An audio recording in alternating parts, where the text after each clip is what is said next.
היום יום ראשון, י"ז בכסלו, התש"ף, 15 בדצמבר 2019. הממשלה תשמע היום סקירה בנושא שוק הדיור בישראל בעשור האחרון ודיווח על יישום החלטות הממשלה להתמודדות עם תקופות בצורת במשק המים. אני מתכבד להעביר את רשות הדיבור לראש הממשלה בנימין נתניהו. אדוני, בבקשה. בוקר טוב. ראשית אני רוצה לברך את ידידי בוריס ג'ונסון, ראש ממשלת בריטניה, על ניצחון מוחץ בבחירות.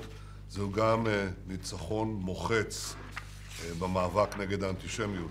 ואני מצפה להמשיך לעבוד עם בוריס ג'ונסון בשנים הקרובות כדי להמשיך לחזק את היחסים המצוינים בין ישראל ובריטניה. הם ניכרים בנתוני הסחר העצומים, ההדדיים, אבל הם גם, וניכרים בתיירות, וניכרים בהרבה מאוד תחומים. אני אומר לכם שהם ניכרים גם בתחום הביטחוני, במאבק נגד הטרור, באופן שלא הכרנו שנים קודם לכן. אני מצפה להמשך. בימים האחרונים אנחנו שמענו בכיר ממשמרות המהפכה האיראנים שוב מאיים שאיראן תשמיד את תל אביב מתוך לבנון. ובזה הוא חשף אמת פשוטה, שחיזבאללה היא פשוט זרוע ביצוע של איראן מלבנון נגד ישראל. עכשיו, אף שנסראללה הכחיש מיד, ואני חייב להגיד לכם כמה פעמים את דברי הבכיר האיראני, אני מבקש להבהיר, אם חיזבאללה יעז לתקוף את ישראל, הארגון ומדינת לבנון שמאפשרת התקפות משטחה נגדנו ישלמו מחיר כבד מאוד. אני מגנה בכל פה את רצח הצעיר בכפר קאסם ואת אירוע הירי על ביתו של ראש עיריית סכנין. המאבק בפשיעה במגזר הערבי הוא משימה לאומית. כך הגדרתי את זה לשר הבט"פ גלעד ארדן כשהוא נכנס לתפקידו. מאז אנחנו מקדמים יחד בממשלה הרבה מאוד תוכניות. הדבר הראשון שעשינו שהקמנו 7 תחנות משטרה. שנים לא הוקמו תחנות משטרה ביישובים ערביים, ועשינו את זה. עכשיו אנחנו בתהליך של הקמת 2 תחנות משטרה נוספות. בנוסף אנחנו מכינים תוכנית המשך למיגור האלימות והפשיעה במגזר הערבי. היא תוצג בקרוב לממשלה. אנחנו מציינים היום את יום ההוקרה לפצועי מערכות ישראל ופעולות האיבה. אני יזמתי את היום הזה לפני מספר שנים, משום שאנחנו תמיד בצדק זוכרים את הנופלים, אבל צריך לזכור שאת פצעי המלחמה נושאים גם מבחינה גופנית וגם מבחינה נפשית. נושאים פצועים שלעיתים נושאים את זה במשך כל ימי חייהם. ואני חשבתי אז, ואני כמובן חושב היום, שמדינת ישראל צריכה להוקיר את הפצועים באופן נפרד, ועל כן היום המיוחד הזה. אנחנו נחגוג בעוד ימים אחדים את חג החנוכה, חג של גבורה. הגבורה היא קודם כל גבורת הרוח, והפצועים והנופלים הם הגיבורים שלנו. אנחנו נמשיך לעשות הכל כדי שהפצועים לא יצעדו לבד, ואני מצדיע לגיבורים שלנו. אני מבקש היום להקדים כמה מילים לסקירה על מצב הדיור בישראל.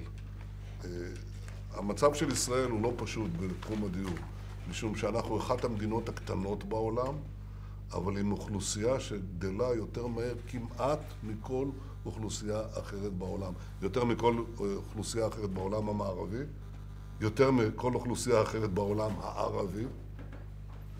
זה דבר כמעט יותר מכל אוכלוסייה אחרת בעולם הערבי. אגב, זה נכון לגבי קצב הילודה המבורך במדינת ישראל של הציבור היהודי והציבור הערבי.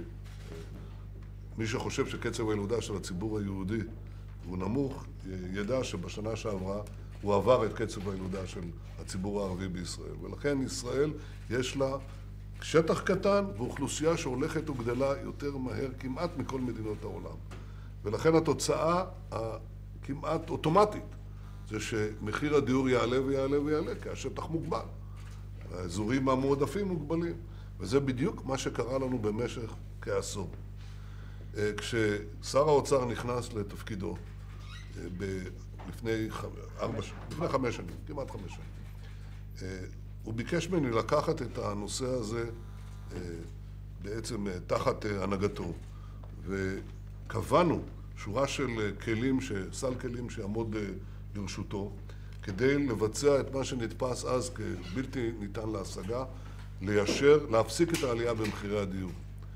והדבר הזה תמיד בוטל וגוחך, הוגחך, ותמיד הכחישו והעלימו היום אני מבקש, לפני הסקירה הנרחבת והמפורטת שלך, שר האוצר, ואנשיך, הנה התוצאה.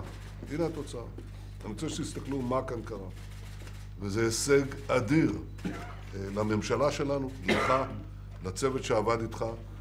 התיישרות, עלייה באמת תלולה מאוד של מחירי הדיור, ולפני כשנתיים, שלוש שנים התיישרות, שגם אם התקשורת מנסה, היא לא תוכל להתעלם מזה. זה הישג אדיר של הממשלה ושלך, ואני מברך אותך ומעביר את השרביט, הנה השרביט, אליך. תודה. תודה רבה, אדוני ראש הממשלה. בבקשה. טוב, כפי שאמר ראש הממשלה, זו תוצאה של 5 שנים של עבודה קשה, באמת איגום משאבים, תוכנית מובנית, ברורה, עקבית, נחושה, למרות כל הלחצים ולמרות באמת כל הניסיונות להשפיע, בגיבוי מלא של ראש הממשלה ושל חברי הממשלה כאן, הצלחנו לבלום את מחירי הדיור ואפילו לשנות מגמה, וציין את זה ראש הממשלה. הגידול טבעי שלנו, בלי עין הרע, הוא כמעט 2% בשנה, באופן טבעי זה מייצר ביקושים. הבעיה הנוספת שלנו, שהריבית היא מאוד מאוד נמוכה, אפסית, ולכן הדיור משמש לאלטרנטיבה להשקעה, וגם את זה הצלחנו לבלום. אז הבשורות הגדולות באמת שזה נעצר ללא הפעולות שלנו, אדוני ראש הממשלה, ואני אומר את זה באחריות מלאה, ואני יודע שהתקשורת לא מתה על הנושא הזה. מחירי הדיור היו עולים עוד 10 או 20 או 30% בקדנציה הזאת. לא רק שהם לא עלו, הם גם ירדו. בשורה נוספת לזוכי המחיר למשתכן, שזה כבר עשרות אלפים, רבות של עשרות אלפים, לא 10,000 או 20, כבר 70, 80 ו-90 אלף. זה המשכנתה, הם חוסכים במשכנתה, חברים, בכל חודש 1,124 שקלים למשך 25 שנים. הרבה כסף. המחירים של היום מבחינת חודשי עבודה או שנות עבודה, ראש הממשלה, הם מה שהיה ב-2009. החזרנו אותם ל-2009, 6.2 שנים שמשק בית, הכנסה של משק בית לרכוש דירה. וזה דבר דרמטי. זה 250,000 ש"ח על 25 שנים. 337. 250,000 ש"ח. לא, אדוני ראש הממשלה, 337,200. גם זה עשינו. כי זה 1,124. כן, כן, כן. ותמיד מה שאז דיברנו ראש הממשלה, גם אתה וגם אני, הזוגות הצעירים צריכים אותנו בהתחלה, באמת בשנים הראשונות שלהם. סיימו צבא, משתחררים, מתחתנים, ילדים קטנים, הוצאות, ושם בדיוק הממשלה נכנסה לעזור להם. הממשלה לא עזרה לאף אחד אחר, רק לקבוצות האלה שהיו זקוקות לנו ברגעים האלה. אז שוב, אני רוצה להודות לכולם, ויפעת שאשא ביטון שנכנסה לפני שנה לתפקיד. אני רוצה רק להעיר הערה.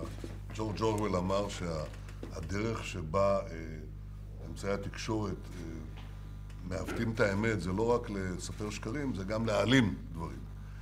אני לא רוצה שאני חלילה אהיה תחת שבט הביקורת הזאת, ולכן אני רוצה לציין במיוחד את שרי הדיור והשיכון והבינוי שעבדו כאן, וזה יואב גלנט, וכמובן עכשיו ממשיכה את זה יפעת שאשא ביטון. אני רוצה להודות לכם על העבודה הנפלאה והתוצאה הנפלאה, פשוט תוצאה נפלאה. תודה רבה לכם. בבקשה. טוב, אז יש לנו, אני אסיים בזה שיש לנו עוד הרבה מה לעשות, אדוני ראש הממשלה. כמו שאמרת, ברוך השם, האוכלוסייה גדלה, ואנחנו צריכים לתת להם מענה, ויש עוד הרבה מה לעשות, ואנחנו נעשה ונמשיך לסייע לזוגות הצעירים. ואני גם מבקש מראש הממשלה שכל שבוע-שבועיים ייתן לנו את האפשרות להציג מה הממשלה הזאת עשתה עבור הנושאים החברתיים, עבור החלשים בחברה, עבור מעמד הביניים, עבור האוכלוסייה הערבית, עבור האוכלוסייה הדרוזית. אם יאפשרו לנו, תאמינו לי, כל שבוע אתם תראו פה הישגים מדהימים, חברתיים, שבאמת נוגעים בכל אוכלוסייה במדינת ישראל. ואין ספק שזה יהיה בראש החדשות כל פעם שנראה את זה. תודה רבה. לצערי אנחנו נכנסים, תודה רבה לך ותודה לכם. לצערי אנחנו נכנסים למערכת בחירות שלישית, בחירות מיותרות שנכפו על המדינה. אבל כפי שאתם רואים, הממשלה ממשיכה לעבוד במרץ בכל תחומי הפעילות החשובים, ואני מוסיף בראש ובראשונה בענייני ביטחון. אני לא יכול לפרט את הצעדים שאנחנו מחליטים עליהם בקבינט מעת לעת, אתם רואים את תוצאותיהם. הפעילות של הממשלה, של הקבינט, יימשכו כדין ולפי הצורך עד יום הבחירות. אני מקווה גם אחריו. תודה רבה.